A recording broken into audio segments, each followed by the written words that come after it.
Steve and Dustin's friendship in Stranger Things Season 2 was a total accident. Nothing bonds people quite like sharing hair care secrets and hunting demodogs, as Stranger Things Season 2's best bromance illustrates so beautifully. But according to series creators Matt and Ross Duffers' recap of the spy for Vulture, Steve and Dustin's friendship was a happy accident. That's right, Steve and Dustin's bonding over Farrah Fawcett hairspray wasn't part of the original pitch for the show's second season arc. It was born out of necessity during the writing process.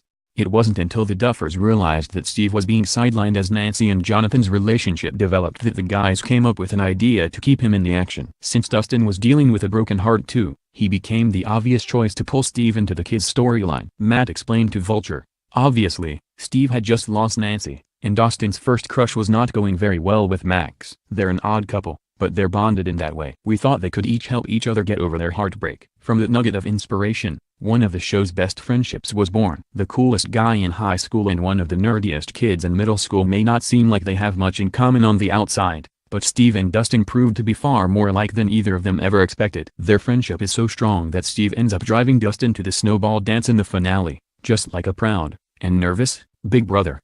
Not only did Steve and Dustin have to deal with heartbreak this season, they also both experienced the feeling of being on the outside of their friend groups. It's implied that Steve has drifted away from his friends after the events of Season 1, and he doesn't have a post-high school plan lined up. In many ways, it seems like he's put all of his energy into his relationship with Nancy to avoid thinking about the future. When the breakup occurs, the reality that he's not sure what comes next for him appears to hit home. Meanwhile, Dustin is dealing with his friends growing up at a faster rate than he is. Sure, he has a crush on Max, but he's still more interested in catching slimy pets and planning the perfect Halloween costume. While Lucas is growing closer to Max, Mike and Will are bonding over their shared upside-down related traumas, and Dustin is left very much on his own to deal with the dart problem. It's no wonder the Duffers decided to bring Steve and Dustin into each other's orbit. From a character standpoint, their situations were surprisingly similar.